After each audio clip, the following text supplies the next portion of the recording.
muslimun, ma'asyiral muslimin. Sidang Jumat rahimakumullah.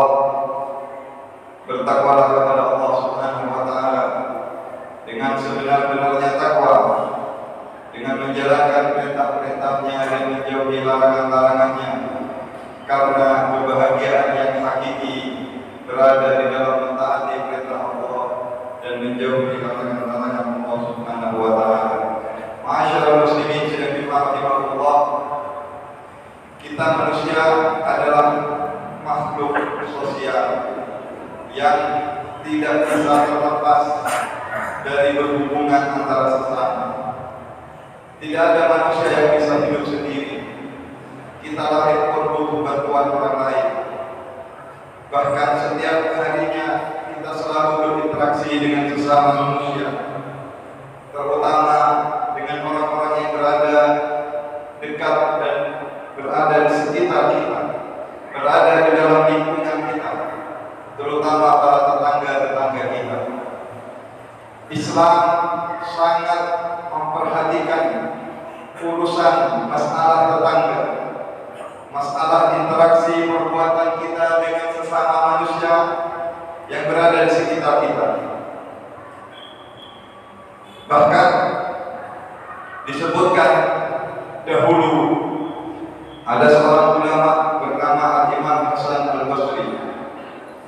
Beliau mempunyai tetangga yang tinggal di atas loteng rumahnya. Ada rumah yang berbentuk tingkat. Tetangganya yang di atas rumahnya lain agama, beragama Nasrani.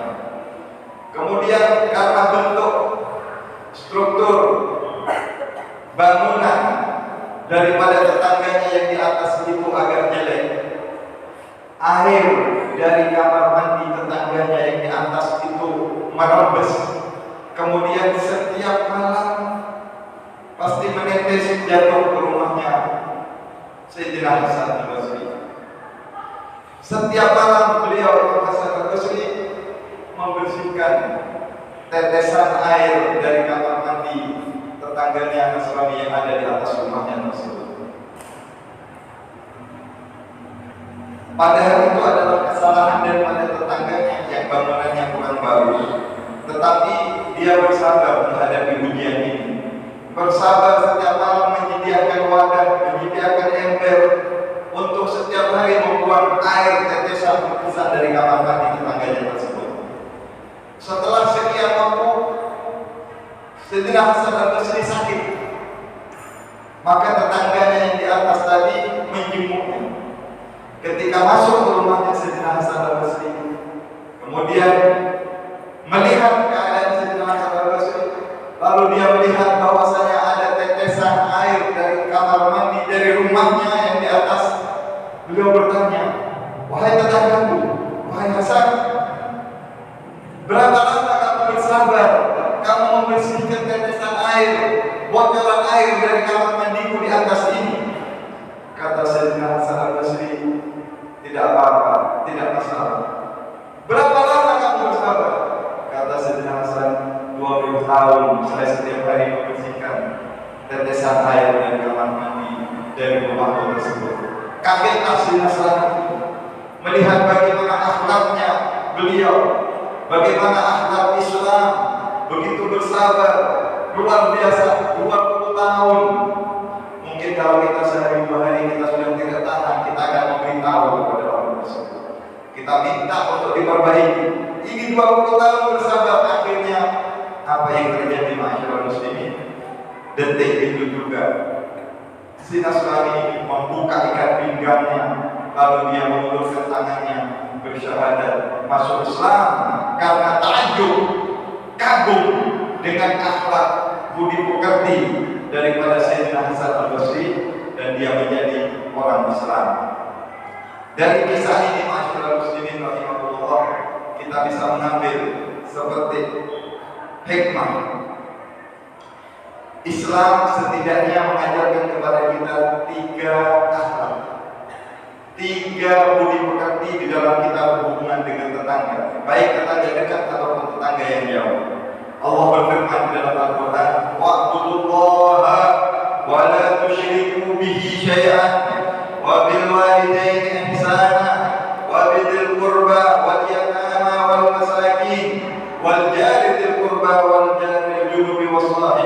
jambi wa fi sabil. Al-ayat. Sembahlah Allah, jangan menyekutukan Allah Subhanahu wa taala dengan apapun. Berbuat baiklah kepada kedua orang tua, kepada karib keluarga, kemudian kepada tetangga-tetangga yang dekat dan tetangga-tetangga yang jauh. Setidaknya ada 3 akhlak yang diajarkan oleh Islam untuk kita di dalam berinteraksi kepada tetangga-tetangga kita.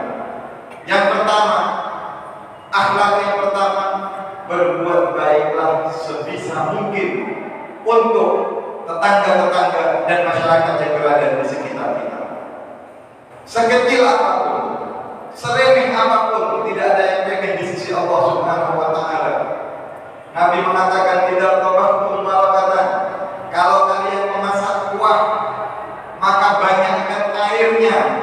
Lirik tetangga kanan kirimu, mungkin ada yang sedang kelaparan, mungkin ada yang kesusahan, antarkan kuahnya tadi. Walaupun dagingnya sedikit, walaupun hanya memberi sebungkus kuah, tetapi itu nilainya besar di sisi Allah Subhanahu wa taala. Masyaallah muslimin. Ada seorang ibu rumah tangga juga selalu memerintahkan kepada anaknya untuk minta garam kepada tetangga-tetangganya yang miskin.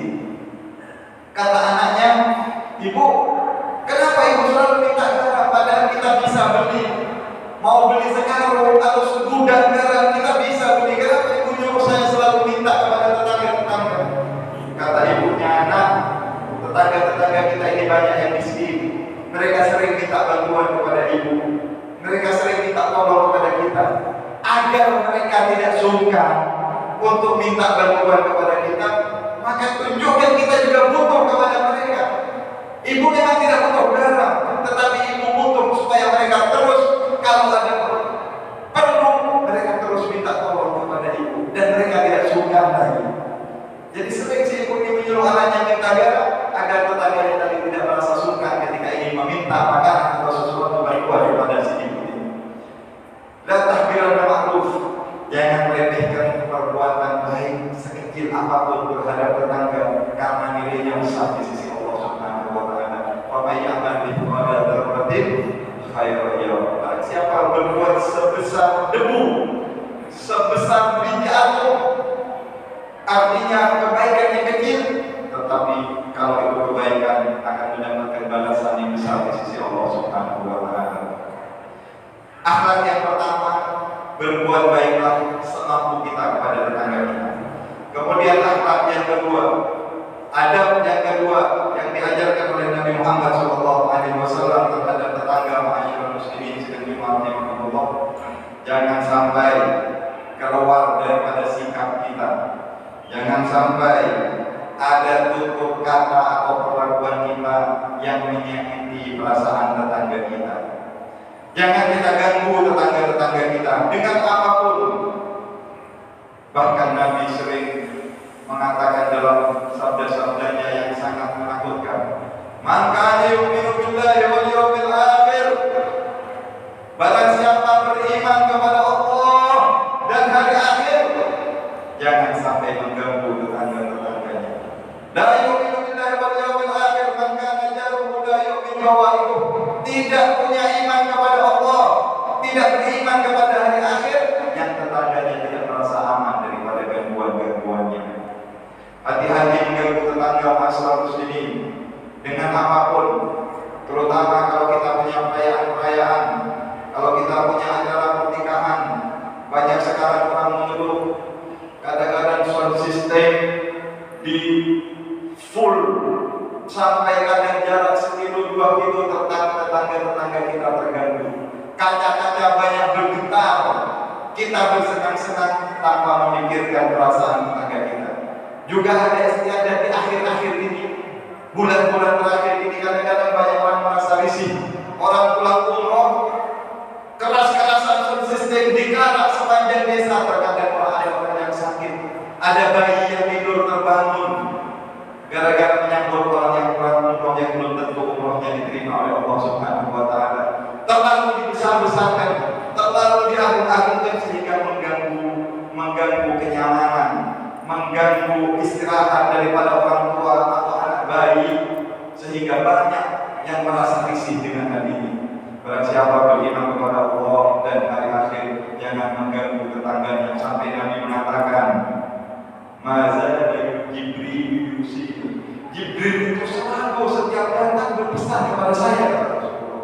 Selalu berwasiat, tetangga, hati-hati tetangga, jaga tetangga, jangan ganggu tetangga. Sampai-sampai saya merasa, kata Rasulullah, tetangga itu dapat warisan kalau seseorang itu meninggal.